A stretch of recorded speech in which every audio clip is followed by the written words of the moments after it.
I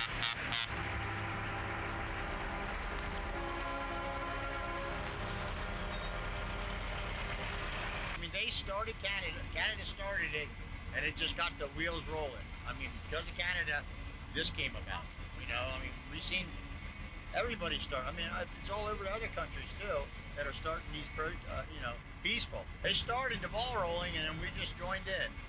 Yeah, so I mean, we're doing little stuff different, so we don't get in trouble because we are allowed to protest. I mean, that's what Senator Cruz said. We have the right to protest peacefully. And so, but we don't want to end up like Canada, them trampling at ladies with the horses and pulling people out of the trucks. We don't want that. We're not here for that. That's how it started in Canada. They did something mind-blowing with their convoys and Ottawa protest, and then they got destroyed. They're sitting in jail. Their trucks are taken, and they're probably not gonna get them back. So, but they failed. But not really, because we picked the torch. And that's the same thing that started in Canada against oppressive, stupid government that don't belong and doesn't represent people. It's actually oppressing them.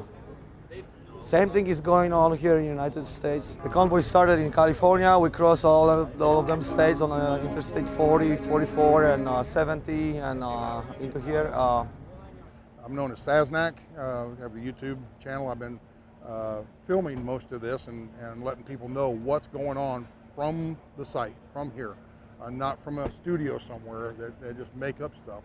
But what we're here for is to basically take our country back. It's being hijacked by other mentalities, people that don't share our beliefs and our feelings. I caught with the People's Convoy on the second day they were out.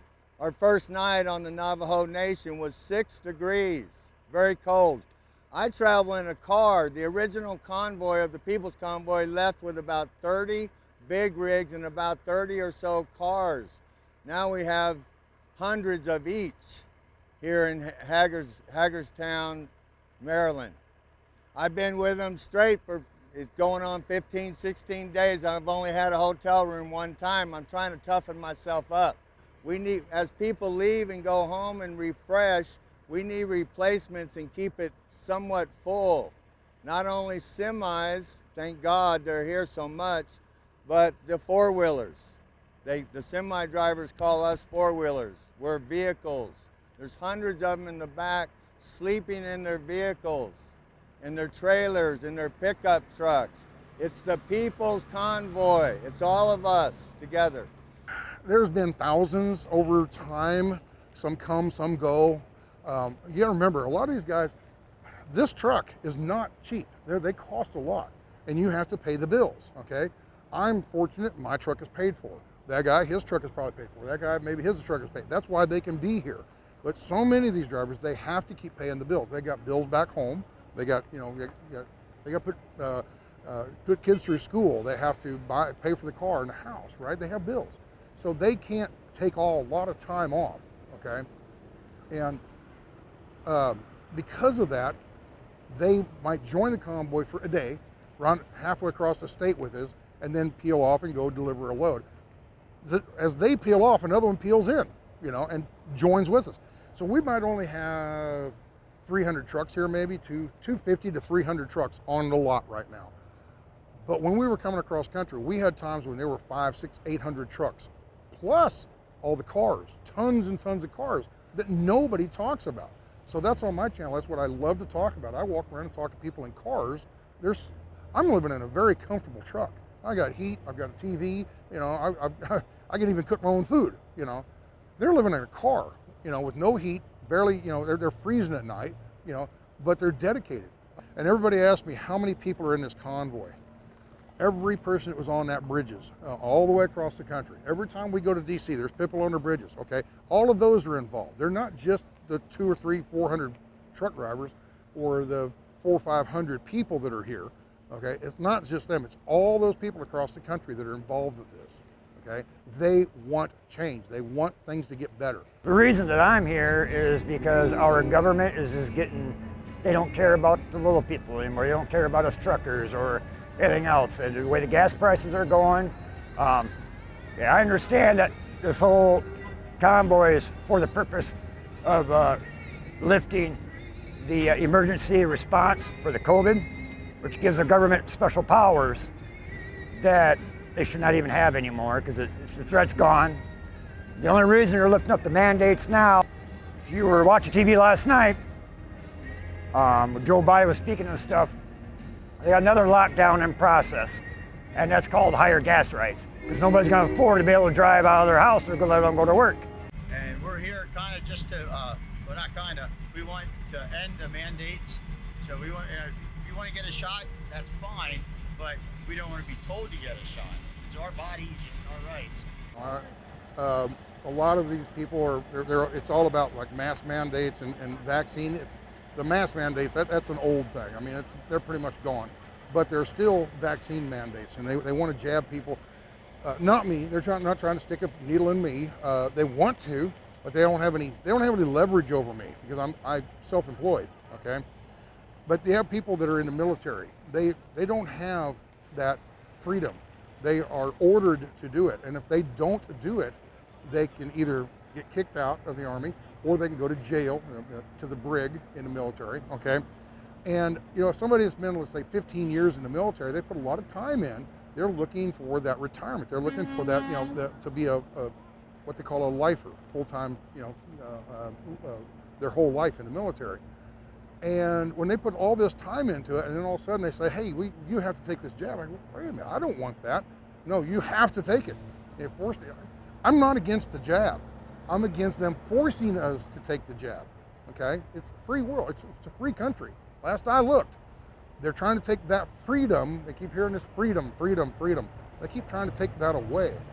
And I don't want them to. I want my freedom to make my own choices. From their own mouths, they say that the COVID's over, but they will not drop that Emergency Act. And that's what mainly this is about, to get that dropped.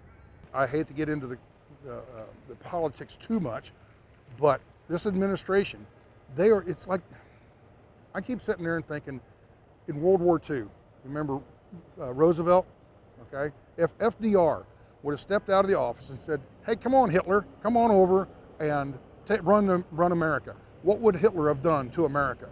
That's what they're doing to America right now. I mean, everything they do is something that it's making America stub their toe in some way. It's just, I mean, cutting off the pipelines. I mean, why? What's their point of doing that? Look at your price tags at the gas temp. It's strictly because they turned off the pumps. Simple as that. It's very frustrating when you watch the news at night and like, oh, they did what? Why did they do that again? I'm involved because I want to try to take my country back. This country is not, it doesn't feel like the same country when I was a kid, when I grew up. It feels different now. The way people, what seems important now wasn't important back then, and it's just, we're getting away from the way we used to be. I'd like to go back to the way things were years ago. You're censoring everybody, and they always cry, fight for democracy. Well, that's very true, but at the same time, our own democracy is going down the drains in the name of democracy. So, that's what a lot of this is about. We're tired of people in power having too much power, okay? This is a representative republic, not a kingdom, okay? They're not kings, they're not queens. They work for us. And I look at it this way, if I don't stand to do something, my kids are not gonna have the same growing up aspect of being free as I did when I was a kid. And that's my main reason for being here. I think about my granddaughters and grandkids and all that. They're not gonna have the same taste of freedom that I had when I'm growing up, unless people like us take a stand to do something. And now we've got a few people together, and it seems like it's starting to take hold. I mean, we had a senator. I don't know if you know Senator Cruz. He was actually down here, and he rode in the convoy today. So maybe finally some people are going to start to hear it from us. Like the mainstream media just is not. You can't hear nothing. You don't hear. They don't even think we exist down here, but we do. Cruz, he was in the lead truck today. He was in the passenger seat of the very front truck. We ran into D.C. As he got to D.C., he says, all right, I've seen enough, let's go into town. That truck went downtown where we're not allowed to go and parked right in front of the Capitol. Okay, and they went upstairs and they went and talked. Okay, all the other people, people in the bus, the organizers of this, they went up and talked today. All right, we're making headway. We're making traction. So it was a very good day. It was a very good day today.